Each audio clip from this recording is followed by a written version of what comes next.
2023-24లో తెలంగాణలో జోడింపబడిన స్థూల విలువల్లో gross value యాడెడ్లో సేవల రంగం ద్వారా 65.7%, పారిశ్రామిక రంగం ద్వారా 18.5%, వ్యవసాయ మరియు అనుబంధ రంగాల ద్వారా 15.8% సమకూరుతుంది.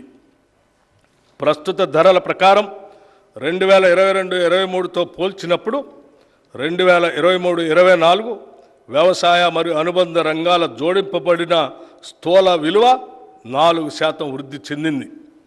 రాష్ట్ర జనాభాలో 47.3% మంది ప్రజలు ఈ రంగంపైనే ఆధారపడి జీవిస్తున్నందువల్ల తెలంగాణలో జీవన ప్రమాణాలు పెంచడానికి ఈ రంగం యొక్క ఆర్థిక ప్రగతి అత్యంత కీలకం.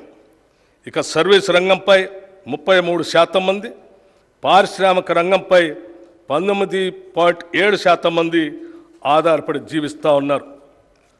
జాతీయ సగటుతో పోల్చినప్పుడు తెలంగాణలో శ్రమ కార్మిక శక్తి భాగస్వామ్య rate, labour force participation rate అధికంగా ఉంది. ప్రజాపాలన, సామాజిక మరియు ఆర్థిక ప్రజాస్వామ్యం లేనిదే రాజకీయ ప్రజాస్వామ్యం సఫలం కాజాలదు. ఆ రెండు కూడా రాజకీయ ప్రజాస్వామ్యానికి పునాది రాళ్ళు.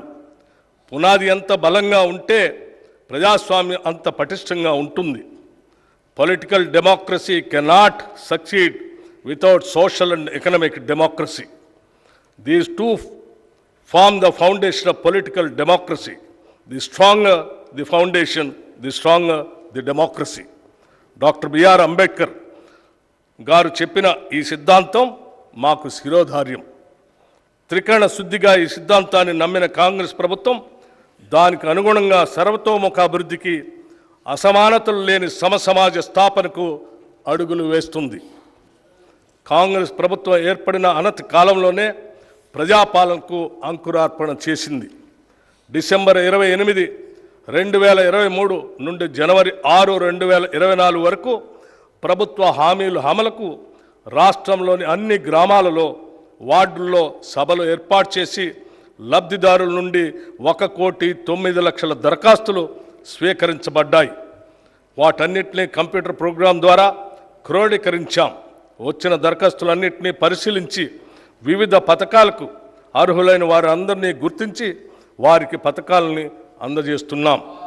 ఈ సంవత్సరం మార్చి 5వ తేదీ నుండి ప్రతి మండల కేంద్రంలో ప్రజాపాలన సేవా కేంద్రాలని ప్రారంభించాం. ఈ సేవా కేంద్రాల్లో రేషన్ కార్డులు, Aadhaar, gas cylinder, LPG ID, విద్యుత్ వినియోగ నంబర్ లాంటి వాటికి సవరింపులు చేసుకునే వెసులుబాటు కల్పించాం. దివంగత మాజీ ప్రధాని శ్రీ రాజీవ్ గాంధీ గారు చెప్పినట్లు ప్రభుత్వం పేదరిక నిర్మూలనకు, పథకాలకు ఖర్చు చేసే ప్రతి రూపాయిలో కేవలం 15 పైసలు మాత్రమే నిజమైన లబ్ధిదారునికి చేరుతుంది. ప్రభుత్వ పథకాలు, పాలనా ఫలితాలు అర్హులకు సరిగా అందనప్పుడు వారు నిరాశ నిస్పృహలకు లోనవుతారు. అలాంటి వారు తమ గళమెప్పి సమస్యలను ఎక్కడ చెప్పుకోవాలో, ఎలా పరిష్కరించాలో తెలియని దిక్కుతోచని తీర్చులో ఉంటారు. అటువంటి వారి సమస్యలు వెనువెంటనే ప్రభుత్వ దృష్టికి తీసుకొచ్చి పరిష్కరించే సౌలభ్యం రాష్ట్ర స్థాయి ప్రజావాణి ద్వారా తీసుకువచ్చాం. గతంలో సామాన్యులకు దుర్భేద్యమైన ప్రగతి భవన్ ముళ్ళ కంచెలు తొలగించి తలుపులు తెరిచి మహాత్మా జ్యోతిబా పూలే ప్రజాభవన్గా మార్చాం. అక్కడే వారానికి 2 రోజులు ప్రజావాణి నిర్వహిస్తూ సామాన్య ప్రజల విశ్వసనీయతను చూరగొన్నాం. ప్రజల నుంచి అందుకున్న ప్రతి అర్జీకి రసీదు ఇస్తున్నాం. అర్జీలన్నింటినీ ఒక పోర్టల్ ద్వారా సంబంధిత అధికారులకు వాటిని పరిష్కరించేందుకు వెంటనే పంపడం జరుగుతుంది.